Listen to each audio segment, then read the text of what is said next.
Story. మన Telugu audience, movie lovers content connect అయితే చాలు, అది ఏ లాంగ్వేజ్ అనేది చూడరు. అలా ఇతర భాషల సినిమాల్ని ఒరిజినల్ కంటే బిగ్గెస్ట్ హిట్ చేసిన సందర్భాలు ఎన్నో ఉన్నాయి. ఈ 2026లో సంక్రాంతి సీజన్ తర్వాత బైకర్, డెకాయిడ్ తప్పితే సరైన సినిమాలు రాలేదు మన దగ్గర. పెద్ది వచ్చే వరకు అడపదడప రీరిలీజ్లు, మిగతా టైంలో సినిమాలు లేక థియేటర్లకు తాళాలు వేసిన దుస్థితి థియేటర్లది. పెద్ది వచ్చే వరకు ఇదే పరిస్థితి కొనసాగింది. కానీ జనవరి నుంచి జూన్ వరకు ఎక్కువగా డబ్బింగ్ బొమ్మలు మన దగ్గర సందడి చేశాయి. ఎప్పుడో ఓసారి హిందీ సినిమాలు తెలుగులో డబ్బు అవుతుంటాయి, కానీ ఎక్కువగా తమిళం, కన్నడ, మలయాళం మూవీస్ మన ప్రేక్షకుల ముందుకొస్తుంటాయి. అందుకే ఇతర భాషల వాళ్ళు హైదరాబాద్ లో ప్రెస్ మీట్ పెట్టి అందరికీ నమస్కారం అనగానే ఐస్ అయిపోతాం. ఇప్పటి వరకు వచ్చిన, ఇప్పుడు రాబోతున్న పలు డబ్బింగ్ సినిమాల డీటెయిల్స్ ఏంటో ఇప్పుడు చూద్దాం. టూరిస్ట్ ఫ్యామిలీ డైరెక్టర్ అభిషాన్ జీవింత్ ని హీరోగా పరిచయం చేస్తూ మదన్ దర్శకత్వంలో రజనీకాంత్ కుమార్తె సౌందర్య రజనీకాంత్ నిర్మాతగా చేసిన youthful entertainer With Love. Anaswara Rajan heroine గా చేసిన ఈ సినిమాని తమిళంతో పాటు తెలుగులోనూ విడుదల చేశారు.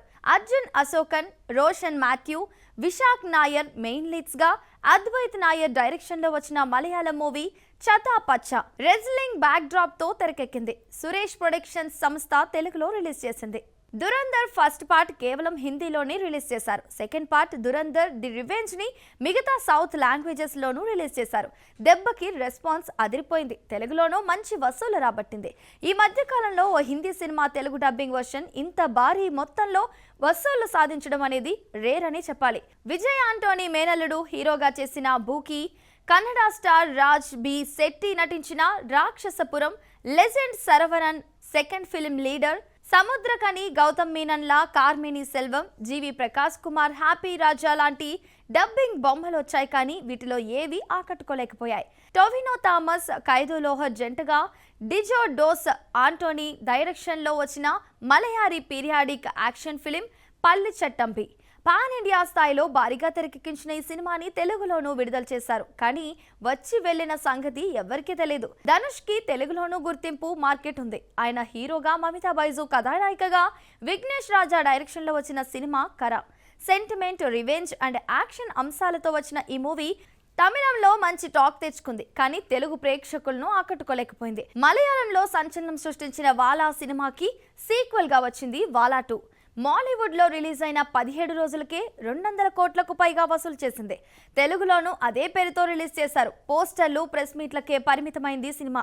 లవ్ టుడే, డ్రాగన్, డ్యూడ్ సినిమాలతో తెలుగులోనూ గుర్తింపు తెచ్చుకున్న ప్రదీప్ రంగనాథన్ ఎల్ఐకే మూవీతో ఫస్ట్ ఫ్లాప్ అందుకున్నాడు.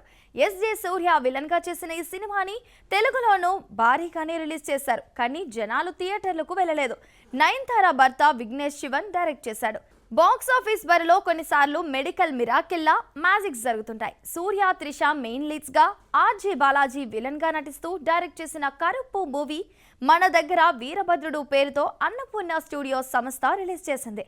అదేం విచిత్రమో, టాక్ తేడాగా ఉన్నా కానీ సాలిడ్ కలెక్షన్స్ రాబట్టింది. యాక్షన్ కింగ్ అర్జున్, అభిరామి, ప్రీతి ముకుందన్ ప్రధాన పాత్రలో నటించిన బ్లాస్ట్ జోన్ తెలుగులోనూ విడుదలైంది. సుభాష్ కె రాజ్ డైరెక్ట్ చేశారు. కరాటే నేపథ్యం ఉన్న ఫ్యామిలీ తమకొచ్చిన ఆపదని, ఆ విద్యను ఉపయోగించుకొని ఎలా బయటపడింది అనే ఆసక్తికర అంశాలతో తెరకెక్కిన ఈ సినిమా ప్రేక్షకులను ఆకట్టుకుంది. ఆటాలాన్ లాంటి మరికొన్ని డబ్బింగ్ మూవీస్ ఇలా వచ్చి అలా వెళ్ళిపోయాయి. పోస్టర్లకేసిన మైదాపిండి, ప్రెస్ మీట్ లో స్నాక్స్ ఖర్చులు కూడా రాలేదంటే ఎంత దారుణంగా ఉన్నాయో అర్థం చేసుకోవచ్చు. మరి బిచ్చగాడు తర్వాత విజయ్ ఆంటోనీ, డైరెక్టర్ శశి కాంబోలో తెరకెక్కిన 100 దేవుళ్ళు మూవీ జూన్ 19న విడుదల కానుంది. అదే రోజు Manjummel boys fame Chidambaram direct చేసిన బాలన్ సినిమా కూడా ప్రేక్షకుల ముందుకు రాబోతుంది. సో ఇవాళ ఎపిసోడ్ చూసారు కదండి. మరో ఇంట్రెస్టింగ్ టాపిక్ తో మళ్ళీ కలుద్దాం. Keep watching Mahaa Max.